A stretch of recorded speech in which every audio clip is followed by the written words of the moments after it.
Assalamualaikum warahmatullahi wabarakatuh. Selamat pagi semuanya. Pada video ini kami akan mempresentasikan hasil tugas kami yang berjudul Analisis Perbedaan Tekstur Temulawak dan Kunyit Penggunaan GLCM dan LBP. Sebelumnya, perkenalkan kami dari kelompok 8 yang beranggotakan Melani Malau, Tepiana Viviola Wicestina Sution, Farhan Daulay, Muhammad Ferdiansyah Hidayat, dan Siti Wulandari. Tugas ini merupakan tugas mata kuliah pengenalan pola dengan dosen pengampu Bapak Dr. Eng Mansur AS Eskom MT. Kenapa perlu membedakan temulawak dan kunyit? Karena temulawak dan kunyit merupakan dua jenis rimpang yang sering digunakan dalam berbagai produk herbal dan masakan tradisional di Indonesia. Secara visual, keduanya memiliki kemiripan yang cukup tinggi dari segi bentuk, warna, dan tekstur permukaan, sehingga seringkali sulit dibedakan hanya dengan pengamatan mata biasa. Hal ini dapat menimbulkan kekeliruan dalam penggunaannya, terutama dalam bidang pengolahan obat tradisional atau kuliner yang memerlukan ketepatan bahan. Pada penelitian ini kami menggunakan data 50 temulawak dan 50 kunyit. Metode GLCM atau Gray Level Occurrence Matrix merupakan salah satu metode dalam analisis tekstur citra digital yang bertujuan untuk memahami hubungan spasial antar piksel. Metode ini bekerja dengan menghitung frekuensi kemunculan pasangan piksel dengan nilai intensitas tertentu yang berdekatan pada suatu arah dan jarak tertentu. Hasil dari perhitungan tersebut membentuk sebuah matriks co-occurrence, yaitu representasi statistik garis tekstur dalam citra. Dari matriks ini dapat diperoleh informasi yang menggambarkan pola, struktur permukaan, dan distribusi intensitas dalam gambar. Teknik ini sangat berguna dalam membedakan objek-objek yang memiliki kemiripan bentuk atau warna, namun berbeda secara tekstur, seperti pada kasus temulawak dan kunyit. Adapun fitur-fitur GLCM yaitu kontras, dissimilarity, correlation, energy, dan homogeneity. Selanjutnya, ada metode local binary pattern atau LBP, yaitu metode ekstraksi ciri tekstur yang sederhana namun efektif, digunakan secara luas dalam pengenalan pola dan analisis citra. Hasil perbandingan ini membentuk pola biner yang dikonversi menjadi nilai desimal, sehingga setiap piksel direpresentasikan dengan nilai LBP-nya. Setelah pola-pola lokal tersebut diperoleh, histogram distribusi nilai LBP dihitung dan digunakan sebagai fitur yang mewakili tekstur citra. Dalam penelitian ini, LBP digunakan untuk melengkapi analisis tekstur dari GLCM, sehingga kombinasi keduanya diharapkan memberikan hasil klasifikasi yang lebih akurat. Dataset pada penelitian ini terdiri dari 100 citra yang terbagi menjadi dua kelas, yaitu 50 citra kunyit dan 50 citra temulawak. Seluruh sampel citra diambil dari bahan asli yang dibeli langsung dari pasar tradisional di daerah setempat. Pemilihan kunyit dan temulawak dilakukan secara acak namun tetap memperhatikan kondisi visual yang baik, seperti tidak busuk atau rusak untuk menjaga kualitas dataset. Setelah pembelian, objek dicuci bersih dan dipotong menggunakan kamera smartphone, lalu proses pengambilan gambar dilakukan di lingkungan dengan pencahayaan alami yang cukup dan dalam latar belakang kertas HPS untuk memudahkan proses segmentasi dan ekstraksi fitur.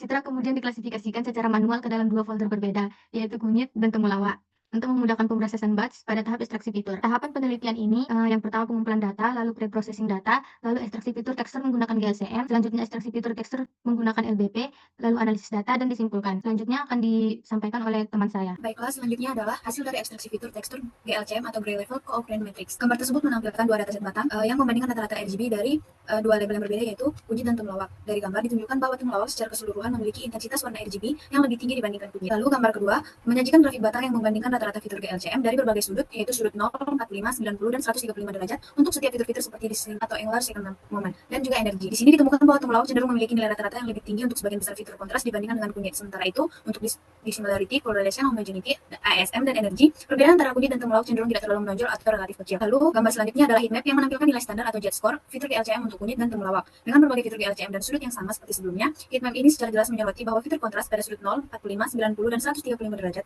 menunjukkan nilai Z-score yang sangat tinggi dan positif untuk kedua label, yaitu kunyit dan temulawak. Lalu di sini ditampilkan visualisasi PCA atau Principal Component Analysis dua dimensi dari fitur RGB dan GLCM untuk kunyit yang berwarna merah dan temulawak yang berwarna biru. Plot ini menunjukkan sebaran data setelah direduksi dimensinya menjadi dua komponen utama. Dapat dilihat bahwa terdapat sedikit tumpang tindih antara kedua kelompok, namun secara umum data kunyit cenderung tersebar di sisi kanan garis vertikal biru dan beberapa poin di kiri, sedangkan data temulawak cenderung lebih banyak tersebar di sisi kiri garis tersebut. Meskipun ada juga beberapa poin yang melintasi garis ke sisi kanan. Garis vertikal biru tampaknya berfungsi sebagai semacam pemisah hipotesis, menunjukkan potensi pemisahan antara kedua kelas berdasarkan fitur-fitur yang digunakan. Lalu gambar selanjutnya menampilkan tiga box plot terpisah yang memvisualisasikan distribusi nilai rata-rata RGB untuk kunyit dan temulawak. Dari ketiga box plot ini terlihat jelas bahwa temulawak secara konsisten memiliki nilai rata-rata yang lebih tinggi dan sebaran yang lebih luas dibandingkan kunyit untuk setiap komponen warna RGB-nya. Hal ini ditunjukkan oleh posisi kotak atau IQR-nya dan median yang lebih tinggi pada box plot temulawak dibandingkan dengan kunyit untuk ketiga warna, yang mengindikasikan bahwa temulawak cenderung memiliki intensitas warna yang lebih cerah atau lebih tinggi secara keseluruhan dibandingkan dengan kunyit. Selanjutnya akan dijelaskan oleh teman saya. Selanjutnya pada kontras pada box plot kontras 0%, di sini menjelaskan berapa berbeda warna atau kecerahan antara piksel di gambar. Jika kotak temulawak lebih panjang atau posisinya berbeda dari kunyit, berarti tertutup pada gambar pada code.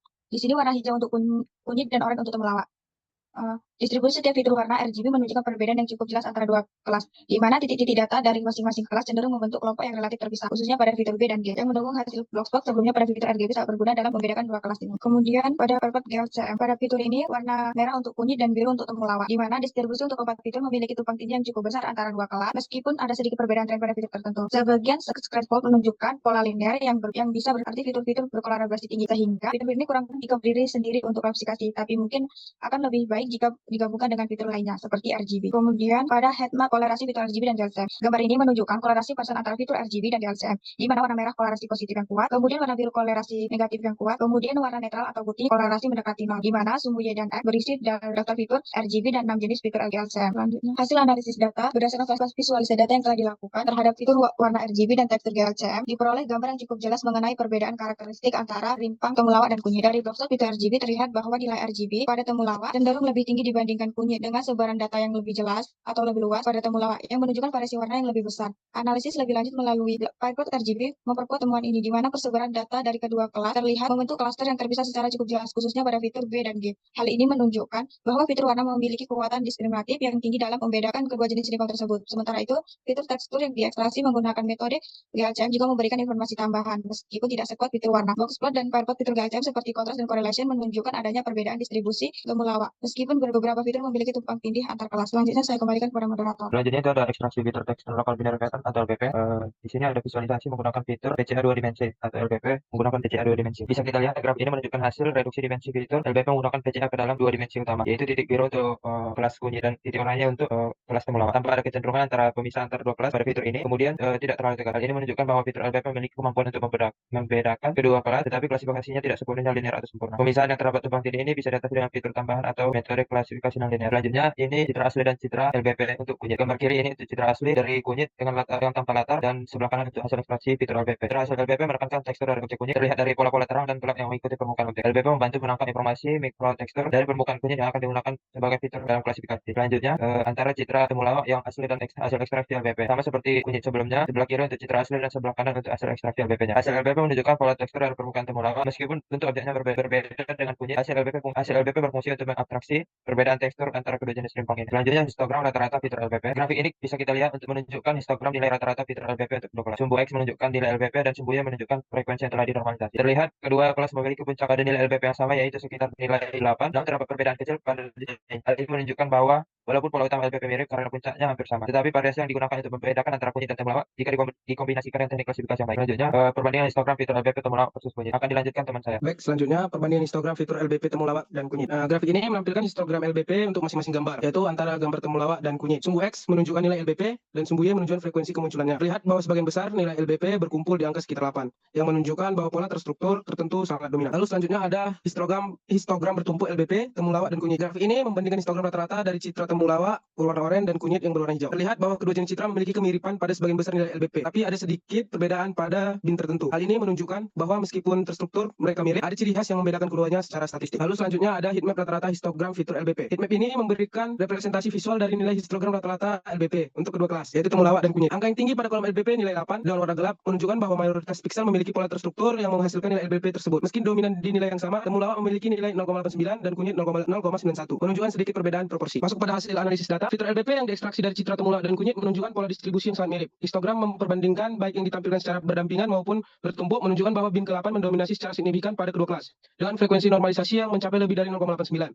Sementara itu, bin lainnya memiliki nilai frekuensi yang jauh lebih rendah, rata-rata berkisar antara 0,01 hingga 0,02. Hal ini mengindikasikan bahwa mayoritas informasi terstruktur dari kedua objek terkonsentrasi pada pola tertentu yang dipresentasikan oleh bin ke-8. Hasil tersebut diperkuat melalui visualisasi heatmap yang memberikan gambaran kuantitatif terhadap rata-rata histogram LBP, di mana temulawak dan kunyit memiliki nilai tertinggi yang nyaris identik pada bin ke-8. Kemiripan distribusi ini menunjukkan bahwa dari sisi tekstur lokal, citra temulawak dan kunyit sulit dibedakan dengan berdasarkan fitur LBP. Oleh karena itu, penggunaan LBP secara tunggal kurang efektif sebagai fitur diskriminatif untuk klasifikasi kedua jenis objek ini. Baik, kesimpulan yang dapat kita ambil. Yang pertama itu, fitur warna RGB memberikan kontribusi paling signifikan dalam membedakan antara rimpang temulawak dan kunyit. Nilai R, G, dan B pada temulawak cenderung lebih tinggi dan bervariasi, sementara kunyit memiliki persebaran yang lebih sempit. Visualisasi seperti boxplot dan pairplot menunjukkan bahwa RGB membentuk klaster yang cukup terpisah antar kelas, terutama pada kanal G dan B. Yang kedua, fitur tekstur GLCM berperan sebagai fitur pendukung yang memperkuat klasifikasi. Beberapa fitur seperti kontras dan correlation menunjukkan perbedaan distribusi antar kelas, terutama pada sudut orientasi tertentu, 90 derajat dan 135 derajat. Namun, terdapat tumpang tindih nilai antar kelas pada beberapa fitur lain, sehingga pemilihan fitur GLCM perlu dilakukan secara selektif. Yang ketiga, fitur LBP menunjukkan bahwa pola distribusi yang sangat mirip antar temulawak dan kunyit dengan dominasi frekuensi pada bin ke-8. Hal ini mengindikasikan bahwa LBP kurang efektif sebagai fitur tunggal untuk membedakan kedua objek karena tidak memiliki daya diskriminatif yang tinggi. Yang keempat dan yang terakhir, korelasi antar fitur mengungkap adanya hubungan negatif antara RGB dengan fitur seperti homogeneity dan energi, serta korelasi positif terhadap kontras dan dissimilarity. Beberapa fitur seperti ASM dan energi